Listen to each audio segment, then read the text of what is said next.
Thanks for staying with us. Our next topic is about the indiscipline in the Nigerian army following the arrest or apprehension of some Okada riders on the expressway by Governor Sanwo-Olu, one of which was a soldier.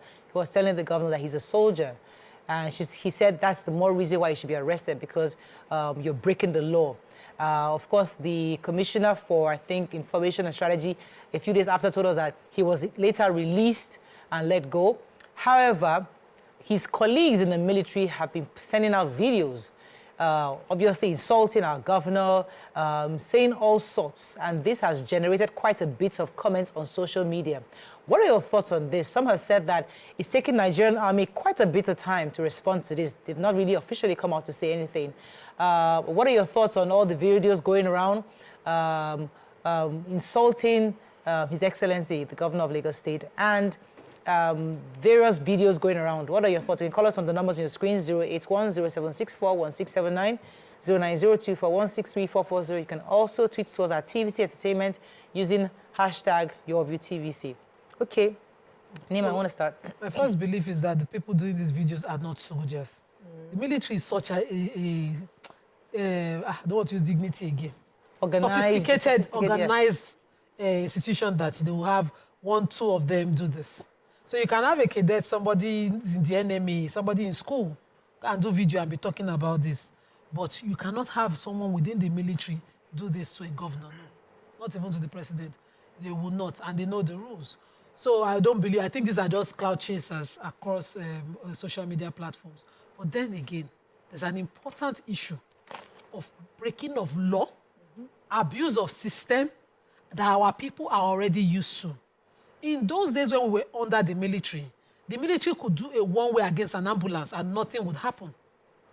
It was believed that whoever is the officer there is more superior to the person in an emergency. And so we had these excesses. Now, the military don't do that all the time, but you see some officers still abuse the law. I said it on this table, how I see what they do from the Ojo cantonment sometimes. Also, this situation was a specific abuse of law, and the individual in question only mentioned he was a soldier. He was not in the soldier uniform. He had no look of a soldier, enough for it to be a disrespect to any soldier. He did not in any way show he was one of the of our eventually, I think the commissioner eventually confirmed that he was indeed. I think we got a call that, yes. He didn't say he was. They didn't say they saw an ID card or anything on him, and he wasn't in the military uniform. We saw the individual. Yeah. I felt it was abuse, insulting the governor. He was saying to you, I will arrest you, go and call your father. And he said, I'm a soldier, Oga. That's street language for disrespect. Had no way in this world that you could talk to a governor in that manner, an elected office holder. This person you come to for your needs. So leave that one as it is. That person was abusive of the law. But the videos you see around, of course, Nigerians like to jump on issues. If all these ones, now if you try it within the military, they don't get face. They don't have barracks. They don't have platoon. They don't have anything. They have not been assigned anywhere. Yeah. Well, I know someone in up north right now, I don't want to mention where he was posted, who's not happy about how he's being treated, but has he made a video against the governor? No, he did not. All right, Mr. come to you. I think this is just gross indiscipline. The soldiers, as we know them to be, back in the day, were very respectful. They understood hierarchy, and they would not just carry themselves anyhow, you know. And this is also the sanity that we're trying to bring into the system, where Nigerians can begin to understand and respect their respective offices and their uniforms just because of the way they carry themselves. So this is not acceptable at all. And aside from, you know, the governor probably doing something about it, their heads should also call them to order, and they should have some form of punishment. Because this is not the image you want to portray of our soldiers.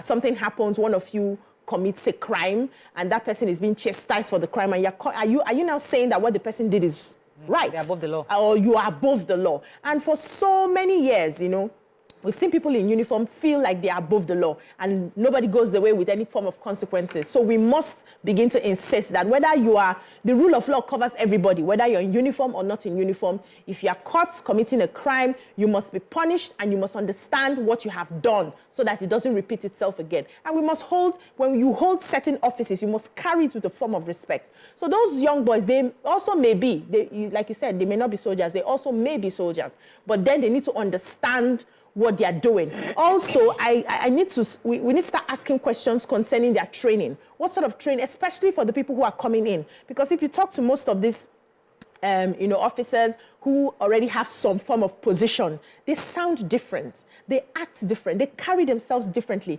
But it's those small ones on the streets who have no, absolutely correct. Status, so to speak, are the ones that just throw their hands anyhow, do things anyhow. What sort of training do they have? What sort of psych evaluation do they have? For you to have that sort of uniform, you must be evaluated. We must be sure that you are okay. You cannot be not okay handling people on the streets because anything can happen. That's why we have mistakes up and down. Yeah. You must be okay. So we need to invest in their training and their psych evaluation. Even this ex-user mobilizing Nigerians is suggesting that the man, especially the older man in the video, is not a Nigerian military officer, that they found that is a TikTok content creator that stays in the US. So obviously got a military uniform, got a hat, and he's not pretending. So it goes back to what happened that this guy. It goes what happened in the imagine a military wearing blue on top of blue. Netizens, or what do they call it? These netizens, they call them. Netizens is a whole new world out there. It's a whole new world because they have their own rules. They celebrate who they choose to celebrate. They mock who they choose to mock. They criticize who they choose to criticize. And they destroy. We've seen stories about Gislova, all sorts of things happening online. But it's a new world out there. And there has to be a way for us to regulate this somewhat. True. Because what these two young, let's just say that these two young ones, the first two, the man, let's give it a benefit that maybe he's not a true soldier. But the first two, obviously, looks like they are here in Nigeria.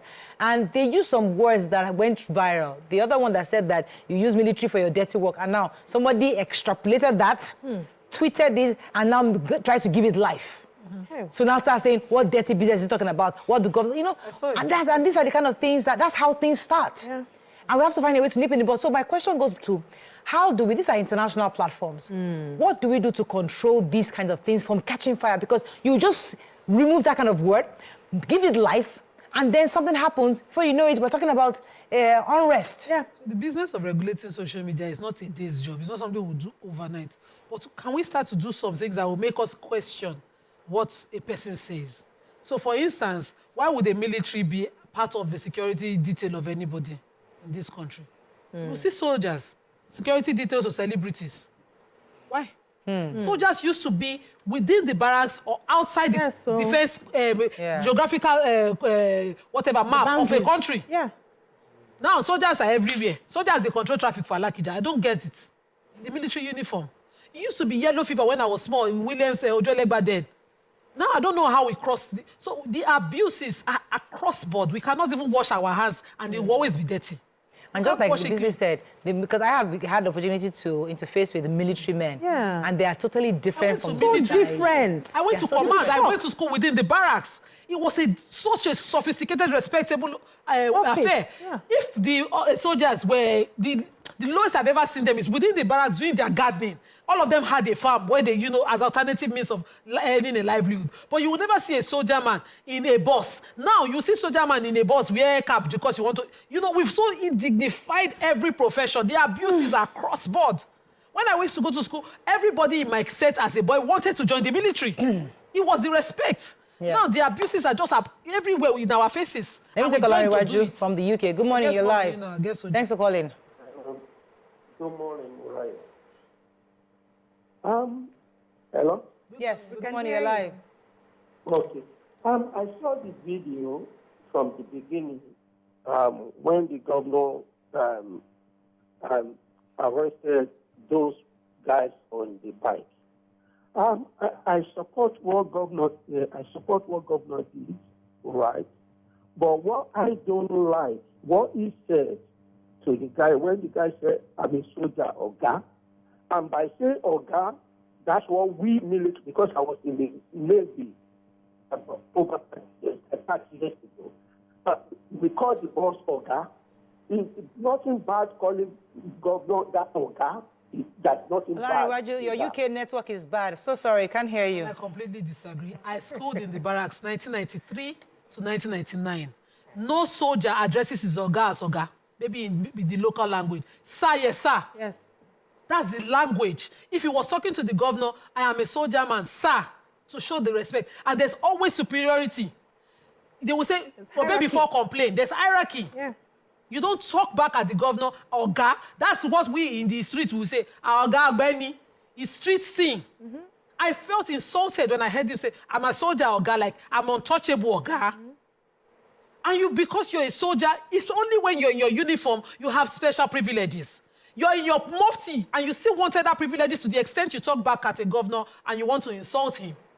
That person wasn't a soldier, number one, for me. I would like to see his ID. And if he was, the disciplinary measures within the military... He was a soldier. We're told he was a soldier. He should be court-martialed. Yeah. Yes, we're told he was a soldier. He should be court-martialed. I think consequences, like we always say here, where there are no consequences, people will take everything as everything goes. Like there will be impunity because nobody will be holding anybody responsible, accountable for anything. People will just misbehave and then nothing will happen. We're not a jungle. It's not a jungle. So we must put systems in place to punish, punishment to deter. And according to what you have done, there should be different categories of the punishment that you receive. So if, when that's the guest we had who explained what had happened and said that they spoke about it, some of the officials spoke about it and they released the soldier to them. I was weak. I felt a certain type of way. He should have had a form of punishment. It's not within the jurisdiction of the civilian or the service cannot be punished. You can't even try in a normal court. So they have a court system for soldiers and it has equal jurisdiction. So, but if there was a punishment going on, for instance, do you think these other people will have the temerity to come out and do these videos? Because nobody details what comes out, what happens at a court martial. Nobody, it's not a public court. It's not something you see. When the court martial is happening, it's within the military. It's always covered. But these people that came out were within the military. It's always done with discretion. And each example, at the end of that trial, the consequence can then be made public to deter. But for now, they don't know what he's going through. If he's even going to do anything. Thanks for calling. You're live. He was locked in a guard room and released. Hello, good morning. Hello, good morning. Can't hear you. Good morning, sir. The network is bad today. So sorry. Let's take a few comments on social media on this. He says Nigerians are hard to please. If that man wasn't arrested, it's the citizens that will still come for him and say the governor is enabling impunity. Soldier or not, he's not above the law, and he was impolite. But I didn't hear the Oga part. Well, I heard that well. Someone tweeted at the Nigerian Army, you guys used to know that the Nigerian Army headquarters you guys used to know has changed. The Gen Zs are now in the army and they are indeed misbehaving. Let me also say the governor shouldn't have used the word useless on a soldier. The lower ranks are now using the wolf pack mentality. This is not something that was scripted or planned. This is somebody coming down, seeing as initial reaction. We all react in different ways. We see something that happens, especially when they according to him, just fixed the road. It was so he was upset. President used to insult people now. Governors everybody, so it's not about this. So yes, useless. Yeah, but you see, at that moment, you cannot really pre-think what you want to say properly. How are you going to say it? But you should governor. If it was, you should have your thoughts together anytime. When Governor Oshomole was governor, and he said to a woman who the road he had done, he said no trading, and the woman was trading there, and he said go and die. Yes, I remember. As a governor, you must always be in the right senses and know exactly what you're saying. If useless is inappropriate, it's the governor who should set the example. Leadership must set the example down. So it's useless inappropriate now because I'm lost. Is it useless? Well, he's a soldier. You cannot define. At that moment, he didn't know he was a soldier. At that moment, when he said I'm a soldier, and that was when the useless came in. Response. And he shouldn't have been useful at the time he was called useless. We are all. No. Let's look at the semantics of it. Was it useful at the time it was called? Inappropriate is not supposed to be used to address a soldier. Whether he's acting... For me, it's an afterthought. The governor could have found another word. That's an afterthought for me. It's an afterthought. It's an afterthought because when you're upset with somebody, there's something you say. How we use words in Nigeria. You don't even think. Saying before you realize. You don't realize that the word. Yeah, but a lot of times when it's an we do afterthought. it, and when you're called, it's not a debate. What you have done is wrong. When you need to be corrected, but useless, I don't know how bad that word is. So to be a governor now, one check dictionary for how bad. Wait, I want to check something straight. Define it. You have to check everything you say before you say it. Some people can never be governor, be that. Oh yeah, of course. It's hard being the governor. This is like royalty. It's a training for it. There are ways you prepare for that office, but because when you come into that office, you must carry yourself a certain way. Yes, wow. Wow. So you cannot... Okay, we have to wrap up on the show. I think that is all you can take. But generally, the truth is that it would be great to hear from the Nigerian military, their official response to this, see what's going to be done. To these two gentlemen especially, it would be great for them. You have a comment? Yeah. Go ahead, please. Oduayo says, shameful, disgusting, eyesore, that's what it is. Just like you said, these guys are cloud chasers. Holding them accountable for everything they do. And that is why they harass, this is why they harass citizens wearing camouflage attires. Yeah. They should be in the barracks and not on the street. Okay, so also, I think all of us need to have some kind of guideline on what we take from social media. Yeah. Because people start a narrative. Somebody just sent me a message now of a video, two sides of Governor Sanwo-Olu, or that's the arrest of soldier in the morning, and later they took one way. Sanwo-Olu never take a one way. So whoever put this narrative out there is a joker. And that's the truth. Because this world called social media, I can put a video and find something and then post it, put a narrative. You now focus on the narrative. And you're thinking, okay, who is the person behind this thing? So we as Nigerian citizens, we need to start wearing a third cap in our head to understand and see things differently. When somebody sends you a message, especially on WhatsApp, it's not always true. Somebody created that angle and is trying to push a narrative. We should see things differently all the time. It's not every caption that is accurate. It's not every video that is accurate. We must know for ourselves first before we start sharing comments on social media. That's all we can take on today's show. We know that the bedside story is quite hot. We didn't take it in the paper review because we wanted it to brew a bit, but we'll touch on it tomorrow because it's an interesting story going on. But let's give it a few days and we'll take it tomorrow. Have a great day. We'll see you tomorrow. Bye for now.